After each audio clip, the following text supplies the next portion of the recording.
Bonjour à tous, la Volkswagen Golf GTI TCR, la première des nouvelles Toyota Supra et les Camaro de la saga Transformers adjugés à des prix records.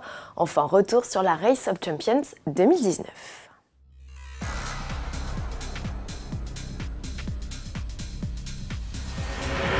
La Golf GTI passe à 290 chevaux, cette fois c'est officiel et bien réel. Volkswagen donne vie au concept TCR présenté en mai 2018 lors de son meeting de Worzersee, le plus important rassemblement de GTI au monde. Cette déclinaison se positionne dans la gamme entre la version performance de 245 chevaux et la Golf R de 300 chevaux, visible sur le site mais indisponible à la commande. Le 4 cylindres de litre turbo envoie toute la puissance au roue arrière par l'intermédiaire d'une boîte DSG à 7 rapports exclusivement. Le 0 à 100 km/h est exécuté en 5 secondes 6, soit 6 dixièmes de mieux que la GTI Performance. Reconnaissable à son becquet de toit, son diffuseur spécifique ou encore ses détails de couleur rouge dans l'habitacle, la GTI TCR marque la fin de l'ère des sportives sur la 7e génération de Golf. Sa production sera donc limitée dans le temps. Quant au tarif, comptez pas moins de 42 000 € en France. Et puisqu'il est question de Golf, serait-ce la 8e génération de la compacte aperçue au drive d'une célèbre enseigne de fast-food non loin de Braunschweig, en Allemagne, où se situe une usine du constructeur. Certains détails ne trompent pas, comme la poupe ou la ligne de caisse qui se prolonge au-delà des portières arrière.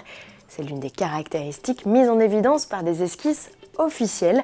La Golf 8 sera la star du salon de Francfort en septembre 2019. 2,1 millions de $, soit près de 2 millions d'euros, c'est la coquette somme à laquelle vient d'être adjugée une Toyota Supra de 5e et dernière génération. Il s'agit du tout premier exemplaire sorti des chaînes de montage.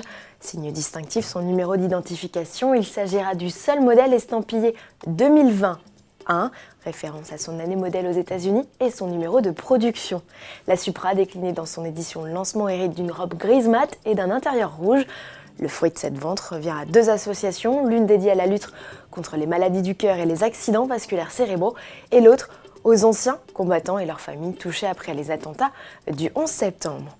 Et lors de cette vente aux enchères organisée par la maison Barrett-Jackson, une Mustang Shelby GT500, star du dernier salon de Détroit, a trouvé preneur pour un peu plus d'1 million de $.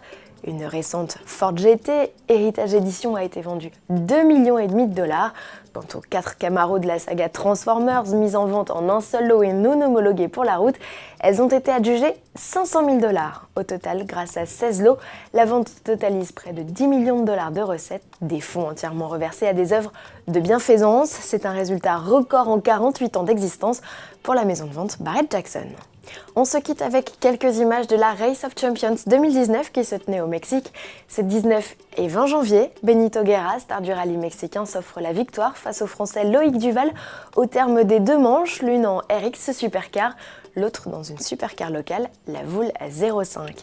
La course des nations voit la victoire de la Scandinavie grâce à Tom Kristensen et Johan Kristoffersson. Il s'impose face à l'Allemagne représentée par Sebastian Vettel et Mick Schumacher, tout juste promu au sein de la Ferrari Driver Academy. À demain avec en tête d'affiche une petite surprise française.